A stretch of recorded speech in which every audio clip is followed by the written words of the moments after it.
MSP here, and welcome to another card breakdown. Today we'll be looking at Nuts and Bolts. Nuts and Bolts is a PvP basic action with a 5 cost and 2 Sapphire threshold. When played, oh yeah, that really helps. Here's some blurry text above your blurry text, so you can squint while you wonder why the video description says high definition. Anyway, I'll just read it while we all wait for the non-screenshot versions of cards to be released. Get that out of here. When played, 2 artifact troops are created, a worker bot and a war bot. The worker bot has a 1 attack and defense with the defensive keyword, which means it cannot attack, while the war bot has a 3 attack and defense. While neither troop may seem fantastic at first glance, there are a few nice things about Nuts and Bolts.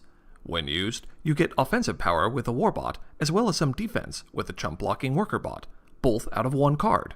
In addition, this card can work well in artifact-themed decks that require artifact troops, such as the Volt Cannon or Construction Plan's Inspiration Engine. Getting 2 bodies that can exhaust to power these effects can give you some nice acceleration. However, in constructed PvP, this is really where the benefits stop, and compared to much rarer and stronger 5-cost cards like Tatalka or Gladiator, Nuts and Bolts will likely only see play in casual artifact decks, if at all, in constructed PvP. Now Draft though, that's a different story. In Draft, you want to look at each shard's common cards to give you an idea about the shard's relative strength. Sure, bums like the Vampire King might make you drool, but most draft games are won and lost on commons, as they're the vast majority of your picks. You simply can't plan draft strategy around rare cards because they're, well, rare. As such, looking at the commons for Sapphire, there are some very strong options.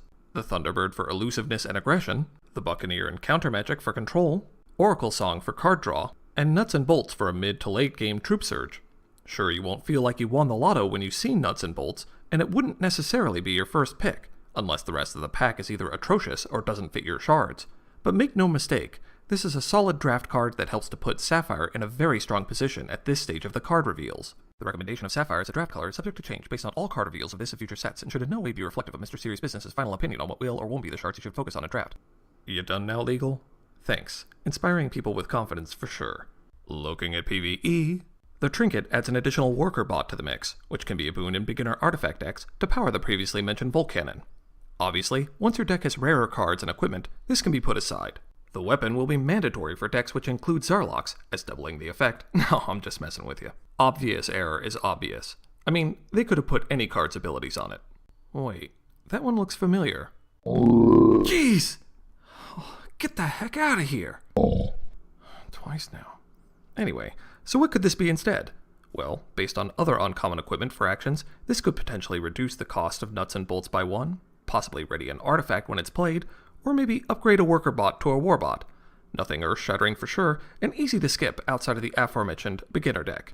Just be sure to look this piece up on the HEX datamine, HEX wiki, or HEX TCG browser on release to figure out the identity of this artifact dynamic duo. Thanks for watching. If you liked the video, please take the time to subscribe. Hope to see you in HEX for some good games and good times.